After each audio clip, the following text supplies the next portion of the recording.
Hey, it's Gothy, and I'm doing a tag video today. I'm doing the I Love Spring book tag. I've been tossing up whether or not to do this one in particular because it's autumn here in Australia, so I don't know. But I ended up being tagged by a booktuber by the name of Book Heaven, and I figured, why not? So, first question, how is spring where you live? Australia pretty much just has two seasons, ridiculously hot and ridiculously cold. So we're about midway through autumn now, and we're already getting nights that are below 10 degrees, which is pretty cold. So we haven't even hit winter yet, and we're already freezing.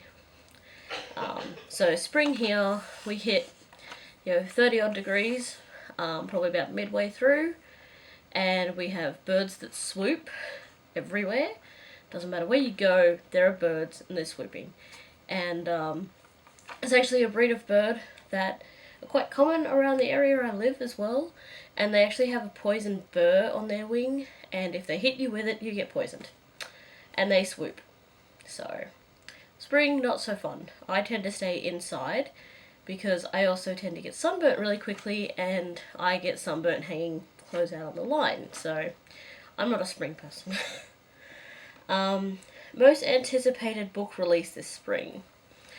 Well, I haven't really had a look at what comes out in my spring, but for spring where you guys, for the American, like the Northern Hemisphere spring, it would probably be City of Heavenly Fire.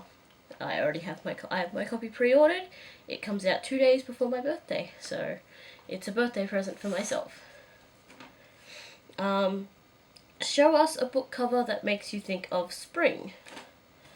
I don't have very many brightly coloured springish books, so I went with Dead Beautiful by Yvonne Woon, because it's got like a green forest and some butterflies and stuff, and one of the things I miss doing is bushwalking and just, going around and taking photos of pretty things, and yeah. Where are you going to read this spring? Probably at home. I don't leave the house very often. When I do leave the house, I tend to read on the bus or the train or when I'm waiting for things, so pretty much just at home, usually just sitting in my bed. Find a cover with the sun on it.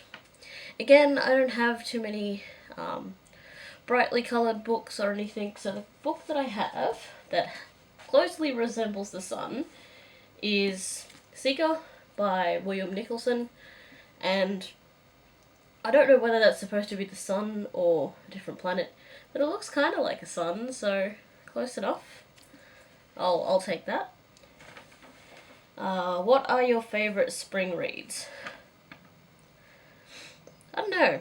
I guess I'm weird because when it's winter and autumn, I want it to be summer, and when it's spring and summer, I want it to be winter.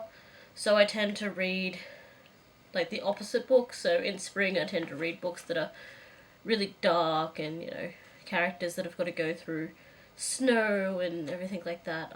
I'm just weird. And the last one is find a colourful cover. Yeah, so again, I don't have a lot of really brightly coloured books. This is probably my brightest coloured book. I've had this thing since I was like 13 or 14 years old, so it was probably one of the first young adult reads that I ever actually did read, because I kind of went straight into adult fiction, so. And this is a really good story. I probably should reread it soon. And it's the Prophecy of the Gems by Flavia Bajor. And I think this has actually been renamed as something else now, which goes to show how freaking old I am and how long I've had this book. So that's the spring tag, and I'm pretty sure by now everyone else has done it. So if you haven't done it, then consider this me tagging you. Otherwise, I will just hope to be tagged in other stuff, or maybe supply some other tags that I want to do, and yeah, I'll see you guys later.